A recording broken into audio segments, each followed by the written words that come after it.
Be interesting to see what happens next month when we get this number, or we see some of the other numbers like current account, see how they fared. Because I don't know, I've been watching these numbers a long time. I don't think I've ever seen the trade deficit cut in half in 1 month. Not bad. Right? Not bad. Come on, guys.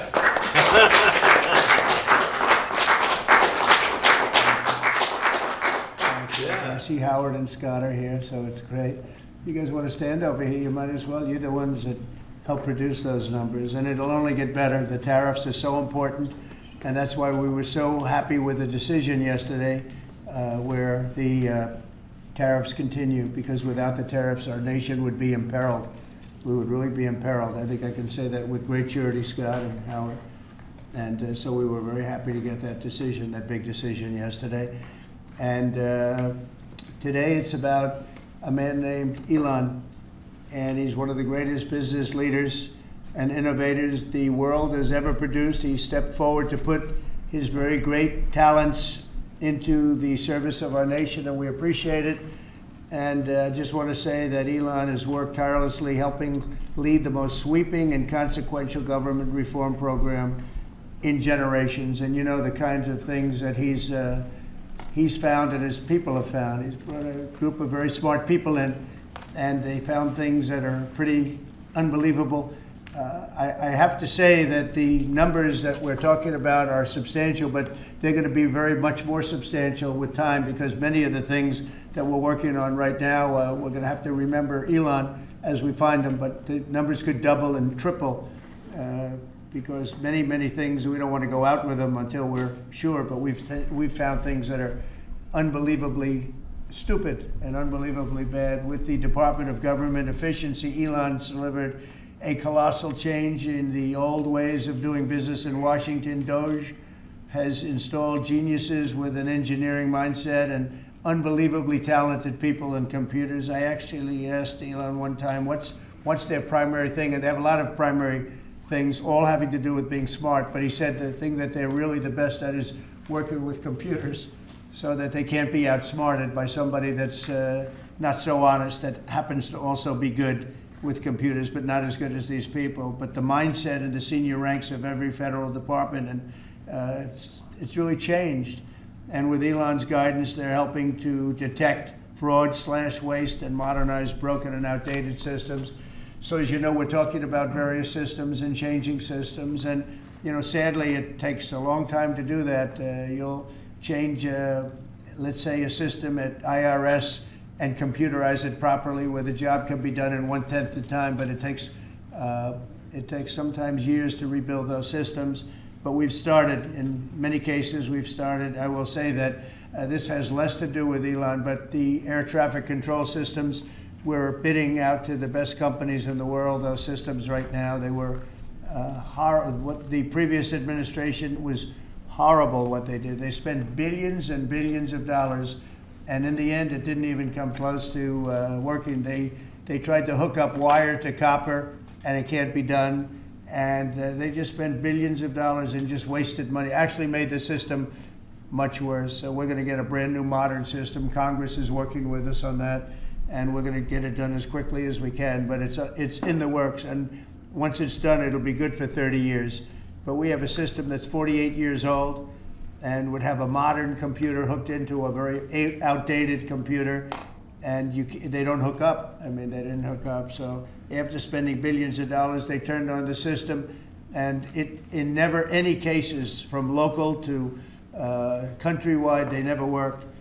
More than 75,000 bureaucrats have voluntarily left their taxpayer-funded jobs to come out and really do the job. Countless wasteful and unnecessary contracts have been terminated, and you know that we have terminated many contracts, and many contracts, Elon, are right now being looked at. Yes. And it may be 6 months, it may be almost a year in some cases. We're going through procedures, we're going through courts, and we'll remember you as we announce billions of dollars of extra waste, fraud, and abuse. Just as an example, DOGE canceled $101 million for DEI contracts at the Department of Education. $101 million, and that was just in a small section of the Department of Education. $59 million for illegal alien hotel rooms in New York City. And the landlord never made the kind of money that he made in the last short period of time. $59 million to a hotel in New York City. $45 million for diversity, equity, and inclusion scholarships in Burma. In Burma. Does anyone know about Burma? $42 million for social and behavioral change in Uganda. $40 million to improve the social and economic inclusion of sedentary migrants. I can say it's $2 billion to Stacey Abrams and her environmental movement. There was $100 in the account, and all of a sudden they found $2 billion in the account. And I assume that's being looked at. I don't know. I'm not sure. But I assume that's being looked at. Think of that, $2 billion. And then Lee will tell you there's another one over there for $20 billion being spent on another environmental question. $20 billion. Not 20 million, a lot. Not 200,000, which is a lot.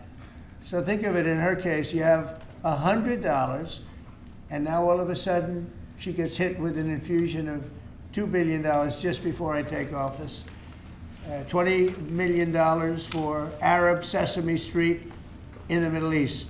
Nobody knows what that's all about. Nobody's been able to find it. $8 million for making mice transgender. So they spend $8 million on making mice transgender. And those are better than many of the others. I could sit here all day and read things just like that, but we have other things to do. So it's much, much more than just that. We're totally committed to making the DOGE cuts permanent and stopping much more of the waste in the months to come. We want to get our great, big, beautiful bill finished and done. After that, we put some of this into the bill, but most of it's going to come later. We're going to have it cauterized by Congress, affirmed by Congress.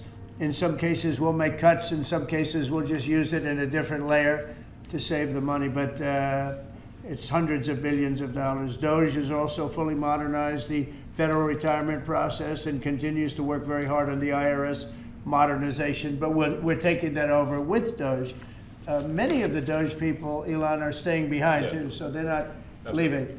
And Elon's really not leaving. He's going to be back and forth, I think. I have a feeling. It's his baby, and I think he's going to be doing a lot of things. But Elon's service to America has been without comparison in modern history. He's already running one of the most innovative car companies in the world. You look at his factories and compare them with some of the old factories we have, and it's a big difference. And the most successful space company, and I guess in history you would have to say the largest free speech platform on the internet, etc. Yet Elon willingly, with all of the success, he willingly accepted the outrageous abuse and slander and lies and attacks because he does love our country. I know that very much. He loves our country. He comes from another country, a country that's going through trials and tribulations, I would say. But he's all about the USA, and Americans owe him a great debt of gratitude. So I just want to thank Elon for his time as a special government employee. Can you imagine? They call him an employee, but it's a special government employee, and for coming and helping us. And he really has changed the mindset of a lot of people. A lot of people thought, maybe we'll cut 1% or 2% or 3%. Then they said, wow, we can cut a lot more than that. And we're going to do it very surgically. We're going to continue on the march. We're making America great again. When I was in Saudi Arabia, and we were in, as you know, 3 really great countries, predominantly the 3. Qatar was great, UAE was great, Saudi Arabia, incredible. Such an incredible experience to be in those 3 countries. But the Crown Prince of Saudi Arabia, and I must tell you, the great leaders of the other 2 that we just mentioned, they all said the same thing, that the United States is the hottest country right now anywhere in the world. And 6 months ago, we thought it was dead. It was like a dead country. And it would have been a dead country if we didn't have the right result on November 5th. There would have been a horrible, horrible situation was going on with the borders, with transgender for everyone, men playing in women's sports, and so much more. But they were saying the hottest country anywhere in the world. And then I played that little clip because I was one person who's respected, or two people, because Joe was in that one too. Joe's a good man. But that was one group of people saying something about the success of what we've done over the last 4 months. They cannot believe it. In the one case, they said they've never seen anything like it as long as they've been doing what they've been doing. They've been doing it for a long time. So I want to thank Elon for helping. And again, you know, the United States right now is the hottest country anywhere in the world. There's no country as hot, and we're doing really well. When I left, we had no wars, we had no problems. We defeated ISIS, we rebuilt our military, and we had no inflation. And when I came back, we had a lot of inflation. We had wars all over the place. We had the embarrassment in Afghanistan where we gave up billions and billions of dollars of military equipment, the most embarrassing moment in the history of our country, I believe. I believe that strongly. We have Russia with Ukraine. We had the attack on Israel in October, the horrible attack, October 7th. Horrible, horrible attack. Nobody's ever seen anything like it. And now we have something where we're really healing a lot of that. We stopped India and Pakistan from fighting. I believe that could have turned out into a nuclear disaster. And I want to thank the leaders of India, the leaders of Pakistan, and I want to thank my people also. We talked trade. And we said we can't trade with people that are shooting at each other and potentially using nuclear weapons. And they're great leaders in those countries, and they understood, and they agreed. And that all stopped, and we're stopping others from fighting also, because ultimately we can fight better than anybody. We have the greatest military in the world. We have the greatest leaders in the world. We put one of them in charge of the Joint Chiefs of Staff, as you know, General Raisin Kane. And we wiped out ISIS, completely wiped out ISIS in 3 weeks. They said it would take 5 years, and we did it in 3 weeks. And that's the way it is, but we don't want to have to use our military. We want to be peace through strength when we can, and that's the way we're going to have it. So I just want to thank Elon and all of his people. Most of those people are staying, almost all of them are staying, and they're going to be with us. And you're going to see the results coming long into the future. Even a year and 2 years later, you're going to see a lot of the results, and those hundreds of billions of dollars are going to be adding up, and they're going to continue to add. It'll be interesting, really interesting to see what the final number is going to be. But again, Elon gave an incredible service. Nobody like him, and he had to go through the slings and the arrows, which is a shame because he's an incredible patriot. The good news is that 90% of the country knows that, and they appreciate it, and they really appreciate what he did. And I gave him a little special something we have here. Thank you. A very special that I give to very special people. I have given it to some, but it goes to very special people, and I thought I'd give it to Elon as a presentation from our country. Thank you. Thank you, Elon. Thank you. Take care of yourself. Thank you. You see the lot. The lot of this is amazing. That's right. Large lot. Well, let me say perhaps a few words that this is not the end of DOGE, but really the beginning. My time as a special government employee necessarily had to end. It was a limited time thing. It's 134 days, I believe, which ends in a few days. So, so that it comes with a time limit. But the DOGE team will only grow stronger over time. The DOGE influence will only grow stronger. It's I'd liken it to sort of Buddhism. It's like a way of life. So it is permeating throughout the government. And I'm confident that over time we'll see $1 trillion of savings and a reduction in $1 trillion of waste and fraud reduction.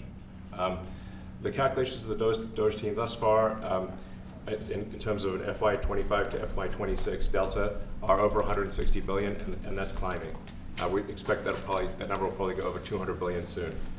So I think the DOGE team is doing an incredible job. They're going to continue doing an incredible job, and I'll continue to be visiting here and be a friend and advisor to the president, and I look forward to times being back in this amazing room. By the way, isn't this incredible? Look at this incredible. I mean, it's stunning. I think. The way that the Oval Office, how the president has just completely redone the Oval Office is beautiful. I love the gold on the ceiling. Thank you. It's pretty nice. Yeah. That's been there a long time. That was plaster. Nobody ever really saw it. They didn't know the eagle was up there, and we highlighted. It's essentially it's a landmark, a great landmark, and that's 24-karat gold, and everybody loved it. And now they all see it when they come in. So it's been good. The Oval Office finally has the majesty that it deserves, thanks to the president.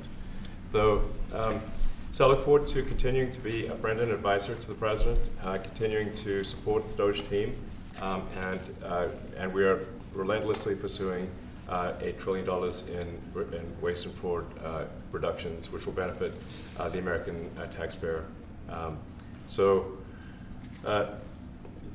That's it, really.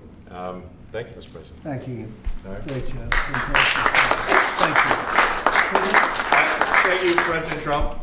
The president mentioned that you had to deal with all the slings and arrows during your time at DOGE. There's this. Well, some of the people, some of the media organizations in this room were the slingers. Well, so there is a New York Times report today that accuses you of blurring the line between. Is the New York Times, is that the same publication that got a Pulitzer Prize for false reporting on the Russiagate? Is it the same organization? I got to check my Pulitzer. I think counter. it is. It is. I think the judge just ruled against the New York Times for their lies about the Russiagate hoax, and that they might have to give back that Pulitzer Prize. That New York Times. Let's move on. Okay, then Next President question. Trump. I got one for President Trump. So President Trump, Biden aides who used to work here are in talks with Republicans in Congress to go and testify about what they did or didn't do to possibly conceal President Biden's decline. Do you think that Dr. Jill Biden should also have to come in and testify about what she did or didn't do? Well, I hate the concept of it. It's the wife of a man who was going through a lot of problems, and everybody that dealt with him understood that. And I guess it came out during the debate loud and clear. That was the biggest signal of all. They have to do what's right. The country was there was a lot of dishonesty in the election, as you know, 2020. That's been now caught. People understand it was a rigged election. And when you go further out, when you see the auto pen, I mean, I think the auto pen is going to become one of the great scandals of all time, because you have somebody operating it or a number of people operating. Because I knew Joe Biden. Joe Biden wasn't in favor of opening up borders, letting 21 million people into this from prisons and mental institutions and gang members. He wasn't into that at all.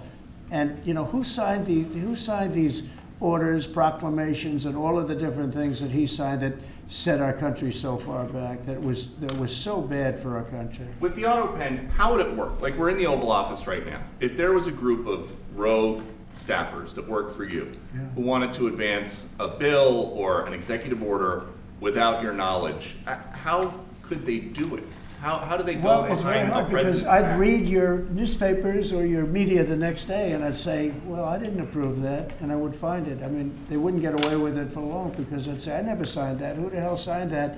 Auto pens, to me, are used to sign letters to people, because we get, I think they said 20,000 letters a week, and you like to be able, when somebody takes the time to write a letter, it's nice to sort of write back.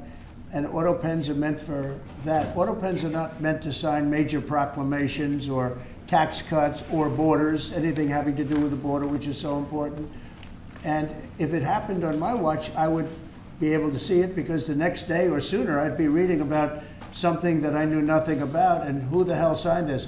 So I almost never used the auto pen. In fact, yesterday I was signing about 81, I think it was 81 proclamations and statements to people that I think should be signed by us. I think when you write letters to foreign dignitaries or presidents or prime ministers, you should be signing those letters, not done with auto pens. I understand he signed almost everything with an auto pen. It's a very dangerous thing. It really means you're not president. Whoever operated the auto pen, and we think we know who that is, and it was actually more than one person, but that's not what the presidency is all about. I hardly used it. Mr. President, on China.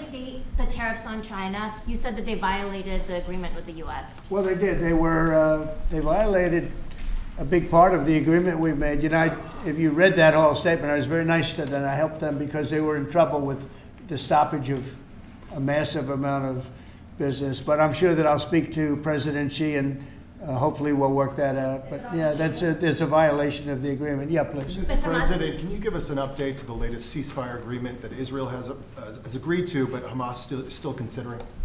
Well, they're very close to an agreement on Gaza, and we'll let you know about it during the day or maybe tomorrow, and we have a chance of that. And I think we have a chance of making a deal with Iran also. They don't want to be blown up.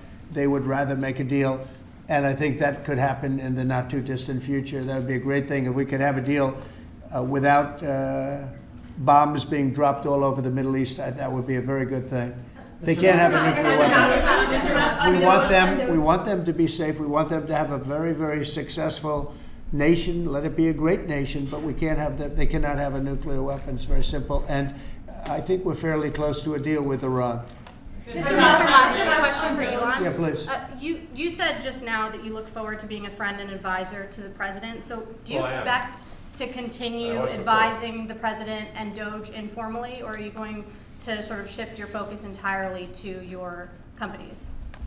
Well, I expect to continue to provide advice whenever the president would like advice. I hope so. I mean, yeah, I expect to remain a friend and an advisor, and certainly if there's anything the president wants me to do, I'm at the president's service. Mr. Musk, on DOGE, you said that there was $1 trillion promise for cuts from DOGE. Yes, I think we do expect over time to achieve the $1 trillion. But what have you found in your time here was the biggest roadblock to getting those cuts? Was it the cabinet, or was it Congress, or something else? What was the biggest roadblock from your work?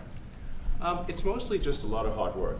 It's really not any one person or Congress. It's going through really millions of line items and saying just each one of them makes sense or does not make sense. Obviously, at times when you cut expenses, those who are receiving the money, whether they're receiving that money legitimately or not, they do complain.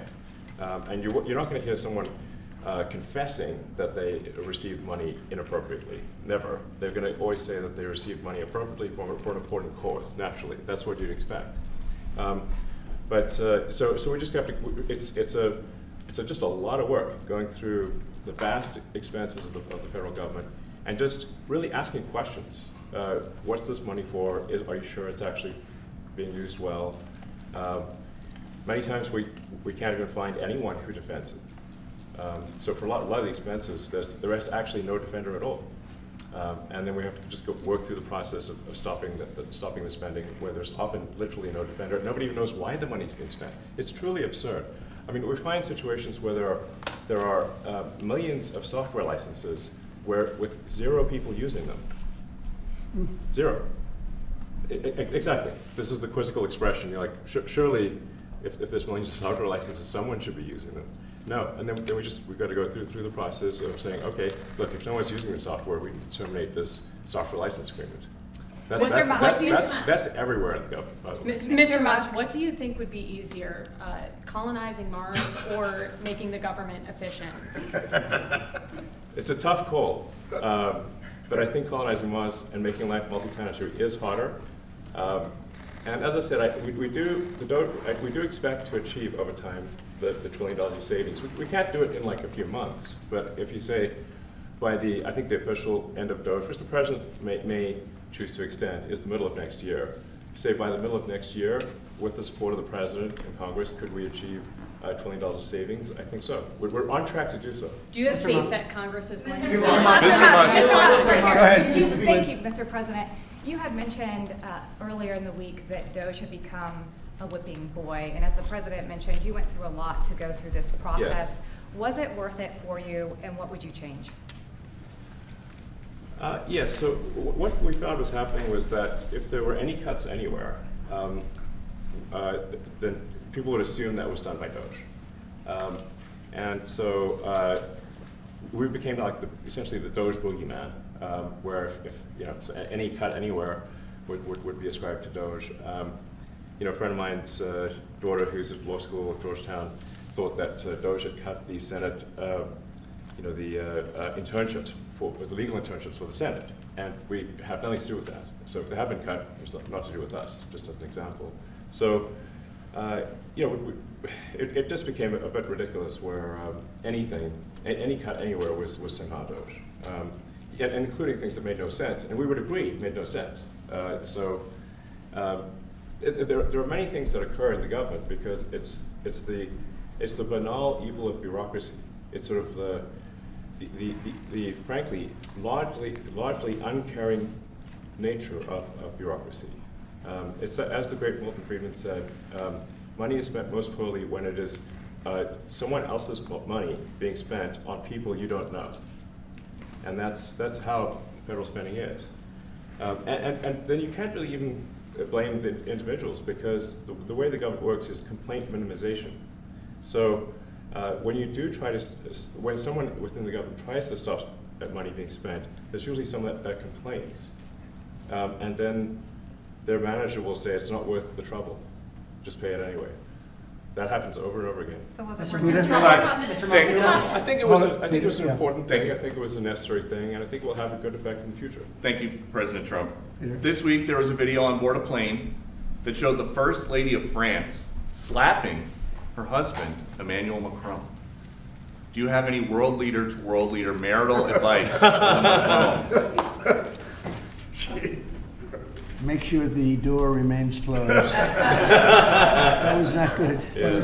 No, I spoke to him, and he's fine. Too. They're fine. They're two really good people. I know them very well, and I don't know what that was all about, but I know them very well, and they're fine.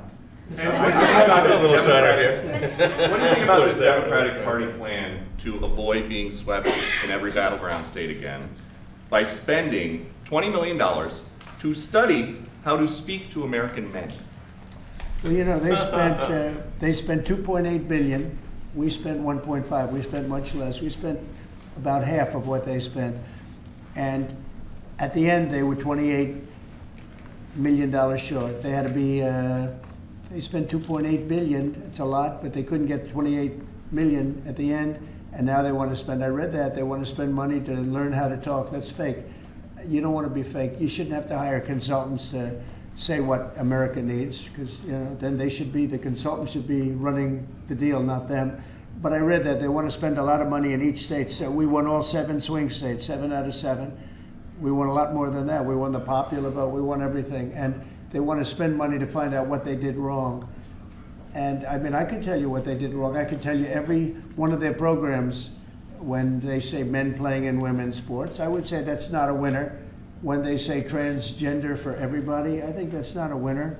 When they say open borders so the entire world population of criminals can pour into our country, I don't think that's a winner. I mean, I just gave them that for free, but I don't know if they'll change their ways. I see them all the time. I see people that I know in Congress, Democrats, they're trying to justify some of the things I just said. You can't justify them.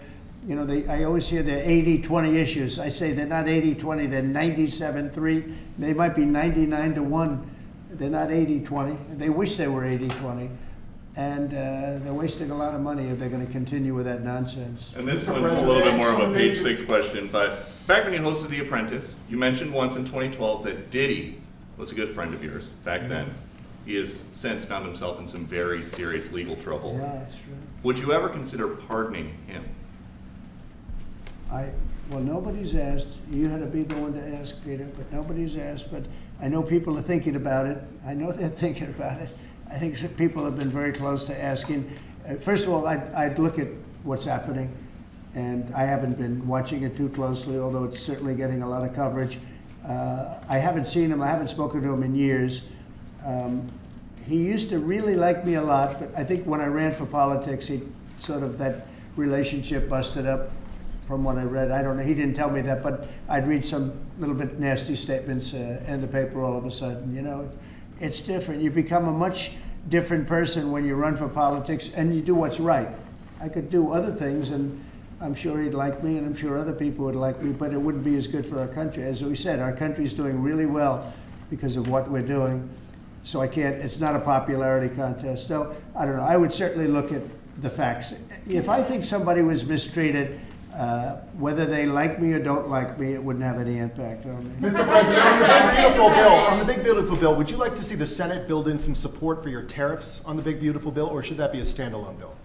I have great support on the tariffs. I mean, I was so honored that we got that ridiculous stay lifted, because that would have taken away presidential power. It would have taken away everything that was granted by the founders. It would have been a terrible thing. And it would have, most importantly, would have left us vulnerable. We have a lot of countries that use tariffs on us and use them viciously, actually, viciously. And if we didn't have the power to use tariffs on them, and instantly, not when you go back to Congress and try and get hundreds of people to agree on something, that would take months to get just one simple proclamation. If we didn't have the power to counteract their powers, you wouldn't have a country left. We have to act fast. We have to be fast and nimble, as they say. And that was a really great moment, I think, yesterday when that stay was lifted. And hopefully now we'll go to court and just win that battle. Because if we don't have the power to do what they're doing to us, we are going to be a great nation no longer. Elon Musk was once idolized by folks on the left in this country before joining your administration. Now he's considered a hero by conservatives. Why do you think this man, what he's done in American life, has been so politicized? Does it only have to do with you? His life has been amazing. I mean, I look at so many different things. I look at that rocket being, guided back into position. I've never seen that before. I thought it was a space movie. I thought it was a movie. You look at what he's done in terms of communication. It's been unbelievable. So many different, even tunnels going underground, not having to go through all the process of going, he's got a company that does that. He's got so many different companies. Starlink, as an example. He saved a lot of lives, probably hundreds of lives in North Carolina. I don't even know if you remember, but I called you. They needed Starlink in North Carolina. And I didn't know what the hell Starlink was. I said, what is it? Who owns it? He said, do you know Elon Musk? I said, yeah, I happen to know the gentleman. This was before his government stay.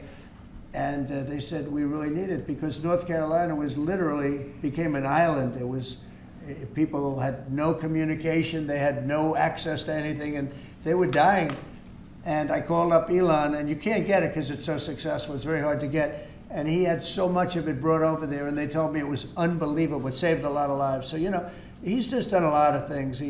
I don't think, frankly, I don't think he gets credit for what he's done. But he's a very good person, too. You know what? If he wasn't a good person, but he did the same things, I'd probably maybe speak differently. He happens to be a really good person who loves the country. Mr. President, on the one big, beautiful bill, you had indicated this week that there were some things you didn't like about what had passed in the House. What changes do you want to see the Senate make? And you had also indicated there were things you didn't like about the bill. What would you be suggesting he push senators to change in their version? Well, I'll tell you, I'll go first. It's an unbelievable bill. It cuts your deficits. It cuts, it's a huge cutting. But there's the things I'd like to see maybe cut a little bit more. I'd like to see a bigger cut in taxes. It's going to be the largest tax decrease or cut in the history of our country. I'd like to see it get down to an even lower number. I was shooting for a slightly lower number. I would have liked to have done that. But with all of that being said, when you look at the tax cut and the fact that the original tax cut, which made us so successful, we had the most successful 4 years in the history of our country, the economy, and this is going to be even better. And you see that by the reports that came out just yesterday or tonight. I guess they were released this morning at 8 o'clock.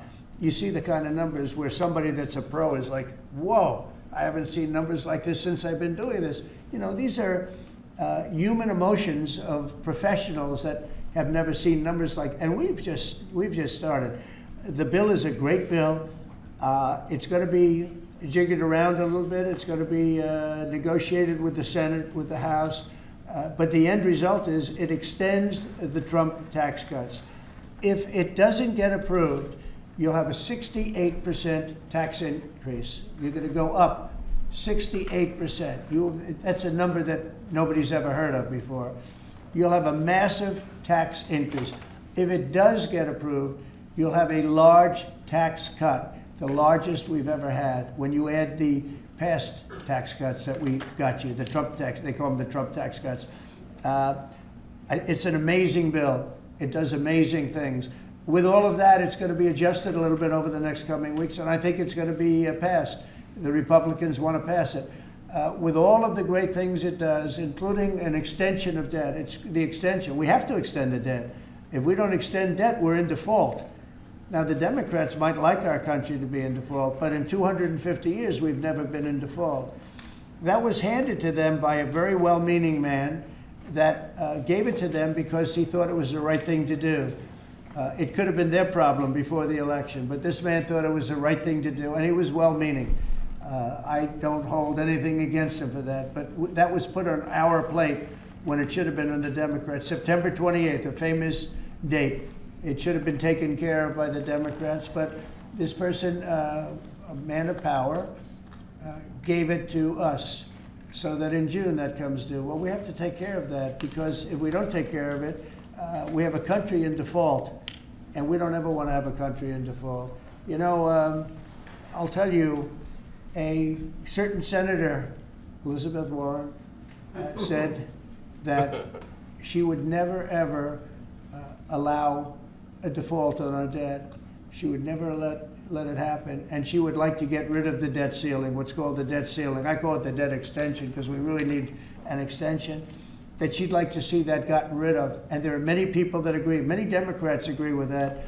But we gave that through, and you know, I don't want to say an error. He did it well-meaning. They gave that to us. It was a Democrat problem just before the election. Would have had a huge impact on the election. And to our benefit, we won anyway, but to our benefit. But felt that really for the good of the country, we should extend that. But Elizabeth Warren and various other people would like to see that. Her whole career, she wanted to see it terminated, gotten rid of, not being voted on every 5 years or 10 years. And the reason was because it's so catastrophic for our country. And I always agreed with her. That was one thing I agreed with her on. Now, I haven't spoken to her, but I would say that if you asked her that question now, she'd say, no, it's their problem. But it's a very unfortunate situation. It's a very unfair situation. And she happened to be right on that. It should be gotten rid of, or it should simply be extended. But that's one of the things that gets taken care of in this bill. That automatically gets extended for a 4-year period, and it should be. But I agree with Elizabeth Warren on that. I think you should get rid of it. It's too catastrophic. Yeah, please, go ahead. What message do you like to send to international students? Are they still welcomed to study in the United States? And one question for Mr. Musk. The students? Well, we want to have great students here. We just don't want students that are causing trouble. We want to have students. I want to have foreign students. I think Harvard, you know, it's close to 31%. That's a lot. Our country's given $5 billion plus to Harvard over a short period of time. Nobody knew that. We found that out. I wouldn't say that was a DOGE thing, but we found that out over a period of time. That was sort of a Trump thing. We ended up in litigation for other reasons because they're very anti-Semitic. And in finding out and in going through the books, we found out that the country gave them $5 billion plus, much more than that, actually. And we're having it out with them, and let's see what happens. I think we have a very good, well, it's a very sad case. It's a case we win. We can't lose that case because we have the right to make grants. We're not going to make any grants like that. But I don't think Harvard's been acting very nicely. I think Columbia wants to get to the bottom of the problem. They've acted very well. And there are other institutions, too, that are acting, but Harvard's trying to be a big shot. And all that happens is every 3 days we find another $100 million that was given. 2 days ago, we found $200 million more. The money's given to them like gravy. I'd like to see the money go to trade schools, where people learn how to fix motors and engines, where people learn how to build rocket ships, because, you know, somebody has to build those rocket ships. Yeah. And I'd like to see trade schools set up, because you could take $5 billion plus hundreds of billions more, which is what's spent, and you could have the greatest trade school system anywhere in the world. And that's what we need, to build his rockets and robots and things that he's doing, and to build lots of other things. And, you know, I went to school with people. In some cases, they weren't good students, but they could fix the engine of a car better than anybody I've ever seen. They could take it apart blindfolded. They had an ability at that. And they did very well. They made a lot of money. You know, it's a very skilled job. It's great. But I'd like to see a lot of money going into trade schools. I've always felt that. And we probably found our pot of gold, and that's what's been wasted at places like Harvard. And the money's been wasted. Yeah, please. Yeah, well, I wanted to ask quickly, Mr. Musk, what is your eye okay? What happened to your eye? I noticed there's a bruise there. Well, it wasn't. I wasn't anywhere near France, so. But.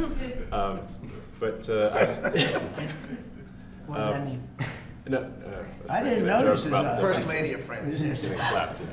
I didn't notice. So, yeah, no, I was just horsing around with little X, and I said, "Go ahead, punch me in the face," and he did. Turns out, even a 5-year-old punching you in the face actually does. That was X that did? Yeah. X could do it. If you knew X, you I could saw do his it. mom right now. Okay. But I didn't really feel much at the time, and then I guess it bruises up. But I was just horsing around with the kids. I didn't basically. notice it, actually. President Trump, I got one. I know that you try to stay pretty neutral because not your war, but as And by the way, not my war. I just want to solve the problem for people. This was not a war that was going to happen if I were president. right, and so not your war, but as you try to fix it, and as you survey this hellscape of the Ukrainian front lines, It's horrible. and you and your team deal with a very stubborn Vladimir Putin. Yeah. Do you And look? Zelensky. Yeah. But do you look at this Very conflict stubborn Zelensky, too. any differently now? Like, do you look at this and see Putin as the good guy or the bad guy? So I've known him very well, and I went through a lot of things with him because Russia was, you know, the Russia hoax turned out to be a total hoax. New York Times, they got a Pulitzer Prize. They have to give back the Pulitzer Prize. That's my lawsuit, and they're doing very poorly in that lawsuit. But you know, they wrote stories about how it was true and it was false, and you know, a lot of Washington Post also. I have gotten to see things that I was very surprised at. Rockets being shot into cities like Kiev during a negotiation that I felt was maybe very close to ending. We were going to solve a problem, and then all of a sudden rockets got shot into a couple of cities and people died. I saw things that I was surprised at, and I don't like being surprised. So I'm very disappointed in that way. With that being said, I'd like to see it end. 5,000 people, I think the number's even more than that, but 5,000 people a week are being killed. Mostly soldiers, but also people that live in little cities and towns throughout Ukraine. And I'd like to see that stop. And I asked Caroline this yesterday, but I want to ask you directly. So many of the things that you're trying to do are held up in court right now. If the courts are going to have so much influence over U.S. policy, do you wish you would have just become a judge instead? Yeah, well, look, it wasn't meant to be that way. If you look at the founders, the president had certain powers, and you have your three groups, and they all had supposed to be pretty equal powers. But you can't have a judge in Boston running foreign policy in places all over the country because he's got a liberal bent or he's a radical left person. That's what the executive branch is for, and you have checks and balances. But we had millions of people pour into our country, many criminals poured into our country, murderers, mental institutions from all over the world being emptied out into our country. And if we don't get them out and get them out quickly, could lose your country very easily. This is a bad, that anybody would allow this to happen to our country. You know, with all of the things, we took over inflation, we took over some wars, we took over a lot of problems that didn't exist when I was president. None of it existed. We wiped out ISIS. Other than that, we had no wars. Putin was never going to hit Ukraine. Israel would have never been attacked. That attack, as you know, Iran had no money. They didn't have money for Hamas. They didn't have money for Hezbollah. They had no money whatsoever. That wasn't going to happen. All of these things that happened weren't going to happen. You wouldn't have had inflation. So it's very sad when I came back. But the thing that is the hardest is that they allowed 21 million people into our country, and many of those people are stone cold criminals. They moved their criminal population into the United States, and of all the things that you know, are bad. I solved inflation, I believe, already. I got the fuel prices down. The fuel prices came down. That's one of the reasons. They screwed up the energy. They screwed up the cost of gasoline and oil and gas. And you had tremendous inflation. The greatest inflation probably in the history of our country under Biden. And when people said, oh, but the economy was, no, the economy was terrible for the people because they couldn't afford the energy. And the energy brought everything else up. Energy is the big deal. But with all of that, we solved that already. In 4 months, we solved it. $1.99, $1.98 gasoline. First time people have seen that in a long time since my term. But the hardest thing to solve is millions of people pouring into our country, many of whom are criminals. Because remember, these countries are smart. Their leaders are very street smart. They're sending the people that they don't want. They don't want the people that are there, that are law-abiding, that are productive, that are working hard. They want people that are in jails. We have them. They allow them to come in. And I always look to the other side, like, why would somebody do something? You know, in business, I try and study, why would they want to do this? Why would they want to sell it? Why would they want to buy it? One thing I can't figure out is, what would an administration, what were they thinking when they allowed millions of people from prisons all over the world, not just from South America, Venezuela, all over the world, from the Congo in Africa, hundreds of people, thousands of people from the Congo, rough prisoners, from Asia, from Europe, rough parts of Europe. Why would they allow them to come into our country? Why would they do that? It's the one thing I can't figure out.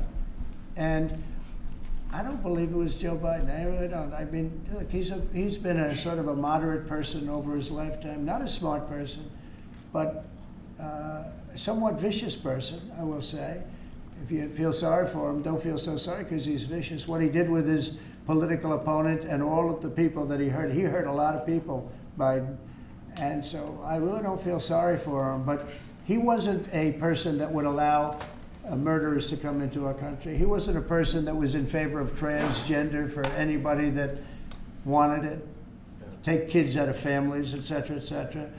So I just don't understand why a thing like this, how a thing like this could have been allowed to happen. Very sad. It's very sad for our country.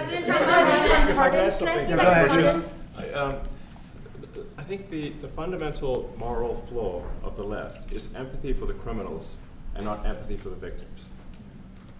Empathy for the criminals, but not empathy for the victims. And there's been way too much of that. That needs to stop. To the president's point, there's been immense judicial overreach that is unconstitutional. That was never intended. And it's undermining the people's faith in the legal system. It needs to stop. It's gone too far. And just today, we had, just a couple of hours ago, we had a great decision from the Supreme Court, thank goodness, that was very important. We had two important decisions yesterday on the tariffs, because again, we have to be able to fight a fair fight with other countries. Howard, would you say we have to be able to use tariffs to fight people that use tariffs on us? I mean, if we didn't have that power of tariffs, we would economically be destroyed as a country, because they will destroy us. Other countries will destroy us with unchecked tariffs. We can check them when we have the use. They tried to take that power away from us. And if you take that power away, we're not going to have a country. We won't have an economically viable country. But it's very important on immigration that we be able to get people out without having to go through a long court case. I mean, it was up to some of these judges. Every single one of these millions of people, criminals, prisoners that were let go from jails because they save a fortune when they do. They brought them into the United States. You know what they're saving? The money they're saving? But some of murderers, it's very important that we're able to get those people out of here fast, bring them back to their country where they belong.